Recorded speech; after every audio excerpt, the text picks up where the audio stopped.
Yes ma'am. देखिए बच्चों, आज के क्लास में हम लोग क्या पढ़ेंगे? साम एक किसान, है ना। चैप्टर क्या है? 6। चैप्टर 6 है। तो देखिए इसमें चैप्टर 6 का ये क्या है? दोहा है ना, कविता, यानी कि कविता पदखंड से। तो ये इसको लिखने वाले कौन है? सर्वेश्वर दयाल सक्सेना, है ना, लिखे हैं। इन्होंने साम एक किसान के बारे में लिखा है। साम में क्या क्या कैसे होता है, कब क्या सूरज ढलता है, उसके बारे में बहुत अच्छा से बताए हैं सर्वेश्वर दयाल सक्सेना, है ना। तो हम लोग देखिए ये कविता तो हम लोग बहुत अच्छे से पढ़ चुके हैं। इस कविता के क्वेश्चन आंसर हम लोग करेंगे, है ना।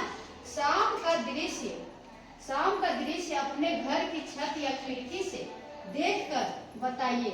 उनका कहना है, बोल रहा है शाम का दृश्य, शाम का समय, मतलब शाम का दृश्य मतलब देखना होता है। शाम के समय छत या खिड़की से देखकर बताइए कि शाम कब हुई है ना, शाम कब से शुरू हुई है।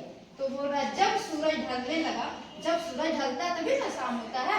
जब सूरज ढलने लगा और आसमान का रंग बदलने लगा, है ना, तभी शाम होता है।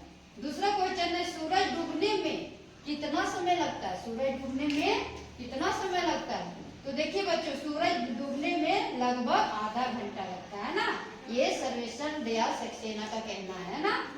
अब ग क्वेश्चन देखेंगे, इस बीच आसमान में क्या क्या परिवर्तन आए? इस बीच आसमान में क्या क्या परिवर्तन आए? आसमान का रंग नीला से नारंगी और फिर काला हो गया। आसमान का रंग कैसा हो गया? नीला पहले हुआ, फिर नारंगी और फिर काला हो गया। चिड़िया उड़ती हुई दिखाई दी, चांद और तारे निकल आए थे। जिस समय उस आसमान का रंग नीला से नारंगी हो गया और फिर काला हो गया, उसके बाद चिड़िया उड़ती हुई दिखाई देगी ना, चांद और तारे निकल आए, है ना, चांद और तारे निकल आए। अब तीसरा क्वेश्चन है, मोर के बोलने पर कवि को लगा जैसे किसी ने कहा हो सुनते हो, नीचे गए पक्षियों की बोली सुनकर उन्हें भी एक या दो शब्दों में बांध ले। कवि का कहना है कि उनको ना कोई आवाज सुनाई दिया, है ना, तो लगा कि चिड़िया का आवाज है। वही बोल रहे सुनते हो, नीचे गए, उनका आवाज सुन के नीचे गए, पक्षियों की बोली सुनकर उन्हें भी एक या दो शब्दों में बांध लिया। तो यहाँ पे चिड़िया का बोली पर दो दो शब्द लिखना है। कबूतर है, कौवा है और मैना है। तो कबूतर का हम लोग जानते हैं कि गुटुरगु बोलता है ना। कौवा काव काव बोलता है और मैना चहकती और बतियाती रहती है ना। ठीक है, क्वेश्चन में क्या कहता है, इस कविता को चित्रित करने के लिए किन किन रंगों का प्रयोग करना होगा? इस कविता को चित्रित करने के लिए हमें नीले, पीले, भूरे, लाल, सफेद, काले, सुनहरे, हरे, बैंगनी आदि अनेक रंगों की आवश्यकता पड़ेगी, है ना। पांचवा क्वेश्चन देखते हैं बच्चों, शाम के समय क्या करते हैं? पता लगाइए और लिखिए। शाम के समय हम लोग क्या करते हैं उसको पता लगाना है और लिखना भी है। पंछी, खिलाड़ी, फल वाले, माँ, पेड़ पौधे, पिताजी, किसान, बच्चे के बारे में सेंटेंस बनाना है ना। तो हम लोग देखिए उत्तर में, पंछी के बारे में, अपने घोंसले में लौट आते हैं। पंछी क्या करते हैं? अपने घोंसला में लौट आते हैं, चाहे जहां भी वो जाते हैं, अपना दाना चुनने के लिए या पेट के लिए या बच्चे के लिए, जहां भी जाते हैं शाम के वक्त वो अपने घोंसले में लौट जाते हैं। खिलाड़ी क्या करते हैं? अपना खेल बंद कर देते हैं और वो भी अपना लौट जाते हैं। फल वाले फल बेचते हैं। और माँ क्या करते हैं? बच्चों के लिए खाना बनाती है ना। पेड़ पौधे अपनी जगह पर खड़े रहते हैं। पेड़ पौधे इधर उधर कहीं जाते हैं क्या? अपने जगह पे ही रहते हैं स्थिर। पिताजी क्या करते हैं? दफ्तर से घर आते हैं, मतलब ड्यूटी जाते हैं अपना, तो शाम होने पर वो अपना घर आ जाते हैं। किसान क्या करते हैं? खेतों से लौटकर वो भी क्या करते हैं? घर आते हैं। बच्चे क्या करते हैं?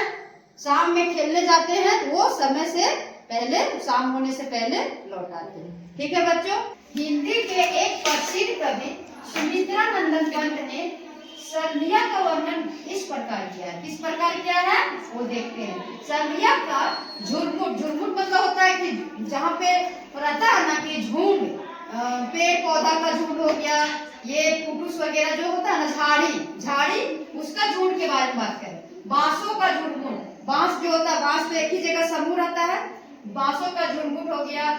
चहक रही चिड़िया, चिड़िया का झुंड हो गया, मतलब समूह में हो गया चिड़िया का। टीवी, टी टूटू, इसका भी टीवी का ये जो आवाज जो होता है ना उसका ये हो गया। तो बोल रहा है कि ऊपर ये जो है, ऊपर दी गई कविता और सर्वेश्वर दयाल जी की कविता में आपको क्या मुख्य अंतर लगा, उसको लिखने बोल रहा है। तो क्या मुख्य अंतर लगा उसको हम लिखते हैं ना। सुमित्रा नंदन पंत द्वारा लिखित कविता में प्रकृति के साम मतलब कि वातावरण, हवा जो होता है वही ना है प्रकृति। समय बांसों के झुंड के समय बांसों का झुंड, जहाँ बांस होता है वहाँ तो इकट्ठा बहुत सारा बांस होता है, वही झुरमुट को होता है ना समूह, वही उसी को बोलते हैं समूह। झुरमुट में चिड़िया की गतिविधियां का वर्णन है, चिड़िया की गतिविधियां का वर्णन है, क्योंकि वो झुरमुट बांस में अक्सर पहले हम लोग देखते थे बहुत सारा चिड़िया एक बांस में चहचहाते रहता था, उसी के बारे में बता रहे है ना। जबकि कवि सर्वेश्वर दयाल सक्सेना द्वारा अपनी कविता शाम एक किसान के रूप में जाड़े की शाम की प्राकृतिक दृश्य का वर्णन किया है। क्या चीज का किया है? सर्वेश्वर दयाल सक्सेना जो है वो अपनी कविता में शाम एक किसान के रूप में जाड़े की शाम की प्रकृति का दृश्य का वर्णन किया है। जाड़े का शाम जो होता है, ठंडा का शाम, उसका प्रकृति का दृश्य उसको देखने के लिए अनुपम वर्णन किया है ना, अनुपम ढंग से किया है। तो बच्चों मुझे नहीं लगता है कि आप लोग को ये कविता समझने में कोई कठिनाई हुआ होगा, तो विस्तार रूप से बता दिए है ना। एक बार इसको थोड़ा गहराई से आप लोग पढ़ लेंगे तो पूरा समझ में आ जाएगा, है ना।